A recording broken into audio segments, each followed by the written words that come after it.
Hello there, and welcome to Urinetown. Not the place, of course, the musical. Urinetown, the place is, well, it's a place you'll hear people referring to a lot throughout the show. You hear the news? They carted old so-and-so off to Urinetown the other day. That's so. What do you do? Such and such, I hear. What do you know? Old so-and-so. It's kind of a mythical place, you understand? A bad place. A place you won't see until Act 2. And then, well, let's just say it's filled with symbolism and things like that. But Urinetown, the musical, well, here we are. Welcome. It takes place in a town like any town that you might find in a musical. This here's the first setting for the show. As the sign says, it is a public amenity, meaning public toilet. These people have been waiting for hours to get in. It's the only amenity that they can afford to get into. Say, Officer Lockstock, is this where you tell the audience about the water shortage? What's that, little Sally? You know, the water shortage. The hard times, the drought. A shortage so awful that private toilets eventually became unthinkable. A premise so absurd that... Whoa, there, little Sally. Not all at once. They'll hear more about the water shortage in the next scene. Oh, I guess you don't want to overload them with too much exposition, huh? Everything in its time, little Sally. You're too young to understand it now, but nothing can kill a show like too much exposition. Well, how about bad subject matter? Well, or a bad title even. That could kill a show pretty good. Well, little Sally, suffice it to say that in Urinetown, the musical, everyone has to use public bathrooms in order to take care of their private business. That's the central conceit of the show.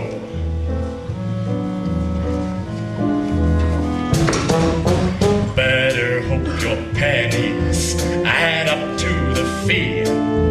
We can't have you peeing for free. If you do, we'll catch you. We never fail, and we never bother with jail. You'll get Urinetown, off you go to Urinetown, away with you to Urinetown. You won't need bail. Later on, you'll learn that these public bathrooms are controlled by a private company. They keep admission high, generally, so if you're down and you're lucky, you have to come to a place like this. One of the poorest, filthiest urinals in town. And you can't just go in the bushes either. There's laws against it. That's right, little Sally. Harsh laws, too. That's why little Sally here is counting her pennies. Isn't that so, little Sally? I'm very close, officer. Only a few pennies away. Aren't we all, little Sally? Aren't we all? Excuse me, servant. Can you show me the way to the private company that controls these public bathrooms? You mean the Urine Good Company? That's the one. You'll meet the guy who runs Urine Good Company later.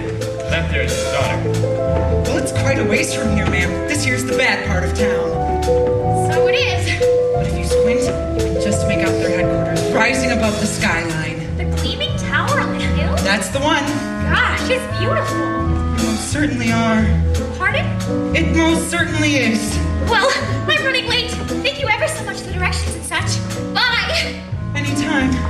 Well, we've talked on long enough, I imagine. Enjoy the show, and welcome to Urinetown. You are humble audience. You have come to see what it's like when people can't be free.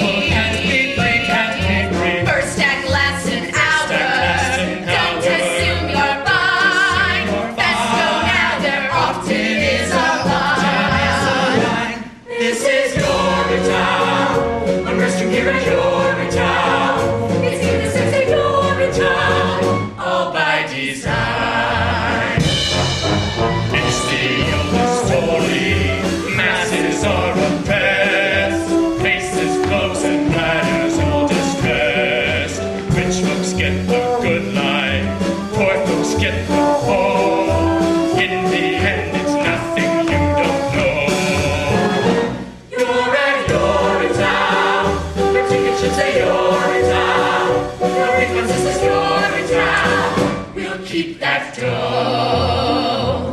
This is Urinetown.